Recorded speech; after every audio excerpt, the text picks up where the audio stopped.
All right, so how much fun have the last 48 hours or so been for you guys with all the text messages, congratulations, people trying to contact you? I mean, my phone's been blowing up the last couple days. A lot of friends, family, just fans been hitting me up. So it's been exciting. Yeah, it's been an exciting experience, especially social media. It's been blowing up. I'm just laughing at the videos of like accounts are tweeting like about Gabe hitting the three with the eyes and just people on our team. It's been cool. Gabe, you guys were all smiles out there on Sunday night. Was that the most fun that you've ever had on the court? Oh yeah, I guess just especially at the stage we're doing it on in the tournament. It was a great win. We really locked in defensively. It was just a fun game. All right, Kansas, obviously one of the longtime respected programs. You guys are going into Kansas territory. Early thoughts on the Jayhawks? I mean, they're a great team. They win their conference every year. But it was a good week of practice, game planning, and we think we'll be ready to go. Just preparing for blue bloods like Duke or North Carolina really help you guys in preparing for a team like Kansas? I mean, not really. I feel like we treat every game the same, whether it's Kansas or anybody else we play. We're just going and attacking it every day. I'm just excited to be back in Clemson for a few days and get ready. Dante, Coach Brownell has talked about you enjoying the success of others more than your own. But that being said, how difficult has it been for you to not to be able to be out there on the court?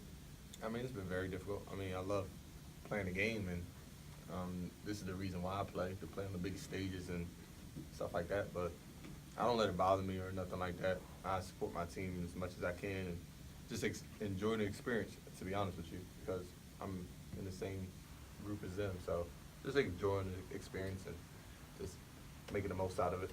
Dante, in what ways have you tried to help the team since you went down specifically?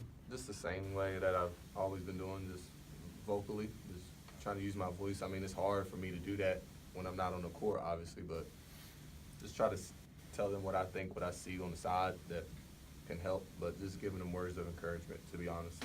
Has the feedback been pretty positive? Do you feel like you've helped some?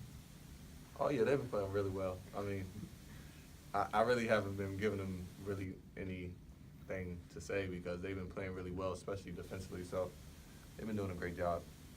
Dante, how's your injury progressing right now? Do you feel are you on track now for where you want to be eventually when you get healthy? Oh yeah, I think I'm doing really well. Like I told you, I'm taking it week by week, but I've been attacking it. It's been going really good. Seeing quick improvements, the little things that you take granted when you're healthy, like it's crazy, it's unbelievable. But I'm doing good. I'm doing really well. Gabe, it was a pro New Mexico State crowd there the other night. You were used to, is that going to help you going into Omaha this weekend? Hey, we've already played on a neutral court, but where maybe the crowd's a little bit against us?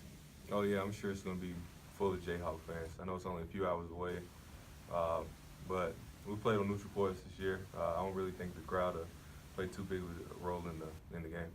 Put me in the mind of a shooter. You had one point there early, I guess it was, where you faked the three-point shot, let the guy fly past you, and you just kind of stood there and calmly drilled it. What's it like when you get in that zone that I just know it's going down? I don't know. I start hunting shots. We just, I don't know, feel like every time I touch it, every time it goes up, it's going in. And that was one of those games. I hit a couple in the second half and felt like I got hot there for a second. I think I missed the third one in a row, but it's just one of those feelings. In a zone you get into is hard to explain. Is that something when you get into the arena for shoot around on Thursday you're really thinking about whenever you go to an unfamiliar place as to achieving a comfort level? Gabe, and maybe Dante, you could talk about that too, because again, different arenas look different behind the bench. Yeah, sometimes. I think, but this past weekend, the first game, I feel like I didn't take as many threes the first game, and I was attacking the basket more. But in the second game, the three ball just opened up a little more. I was able to take advantage of it. What's it like when Bobby Buckets come from? I don't know. It started off as Bobby. I don't know who added the buckets to it, but I like it. Gabe, Virginia kind of locked you guys down in the tournament, and that, I guess that could be demoralizing for some teams sometimes, but you guys came out with supreme confidence, particularly the guards. What went into that, and how did you guys overcome that sort of experience? My thing in our backcourt is confident, as experienced as anyone. New Mexico, they were a little aggressive on the perimeter, tried to deny a few things, so it really opened up driving lanes, a lot of one-on-one plays, and we were able to attack the rim and finish at the rim. Was it something where you guys saw that on film and you sort of knew that you were going to be able to do that, and that's what sort of generated the confidence? Yeah, in film we saw they're like a pesky defensive team. We saw the numbers on film, like they really like to get up and guard, so we really took advantage of it. Gabe, when you're out there in the Auburn game and the numbers are getting crazy, you know, like video game numbers, do you stop and look at the scoreboard and say, you know, I can't believe this is happening? I just remember in one of the media timeouts, and I looked up and I saw it was 40, and I didn't even realize it at the time. Kind of threw me off, honestly, because I didn't realize it was that big of a lead. And then at one point I mentioned we had 15 or so stops in a row. Like in the game, you don't realize that, but I mean, it was crazy. We talk about how the sports here support each other. What was it like to get to the locker room and see that Monty Lee had sent the baseball hats with Omaha on the back?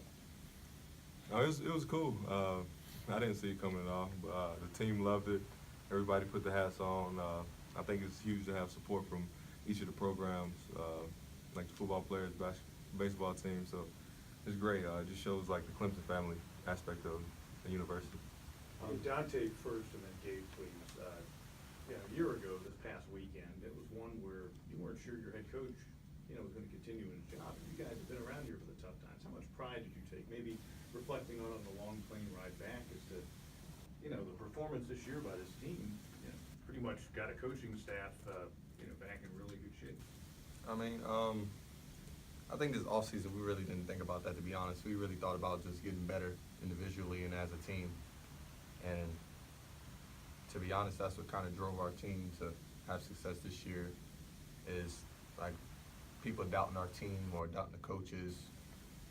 Getting picked 13th in the ACC is crazy. So I think just us like using that as motivation and that as wood thrown into the fire for us. So like, I think that's what kind of drove our team to the point where we're at today, is that regardless, we're going to get doubted, because nobody's used to Clemson basketball being on this kind of platform. So we're going to get doubted no matter what, and I think that's fuel to our fire, to be honest. And Gabe, what do you have to say about the fact that, you know, 1 year ago was much different feeling around here for obvious reasons? Yeah, I mean, you have people hitting you up asking about coach and things like that, but you don't know. But I mean, going forward, he told us he felt it was going to be a special year, and so did us. And he really just talked about how the players need to drive the team, and I think me and him especially did a great job of that early on, just taking ownership of the team and having that huge leadership role. You guys may not talk, you haven't talked about this much, but I mean, that Spanish trip, what you went through in Barcelona, how much did that forge the bond that's kind of led to right here, right now? I think it helped out a lot, and also just the personality of the team. It's a close-knit group of guys. Everybody really enjoys each other's company, and it helps on and off the court. And all the pieces fit. I feel like there's no egos. Everybody knows their role, and it really helps out. I think it was huge just to know that we had 7 new guys on our team, and a lot of them were freshmen, so we had a relationship, but we really didn't have a relationship like that. So I think going to Spain and us just being together for those 10 days was huge for our camaraderie of the team, and playing games out there. It just was great for our team. So I think our relationship in Spain really carried over into the season and continued to get better and better, and we're here right now. When you're walking down the hall or out on the court or sitting in your room, do you sit there and think we're 1 win away from the Elite Eight or 2 wins away from a Final Four and just kind of grin to yourself like, it's pretty cool? Yeah, just throughout this whole tournament, March Madness, I mean, think about that, especially when you just laying in bed at night, texting your boys you grew up with, how excited they are for you. So, I mean, it's been special for me. I agree. I mean, we put in the work this all season. We deserve it, to be honest with you. Especially me and Gabe, we've been through a lot since we've been here. But Coach said it in the beginning of the season that he pointed at we have something there in the locker room, and it has like Sweet 16 appearances, Elite 8 appearances, and all that. And he said we can do something special this year. So we just got to stay together and believe in each other. And I think that's what we did. So we're going to continue to do that. Might have time for one quick one. What would it feel like to be the two that kind of set the tone if all of a sudden a lot of those Sweet 16 appearances start appearing on that wall to say, hey, we were the two that got this started? Huge. I mean, it's the reason why, I mean, I came here, I wanted to get Clemson back on the map, get us back to the tournament. I mean, it'll be huge just because Clemson hasn't been even to the tournament in a long time. So just to have us make a run that we're making right now is huge.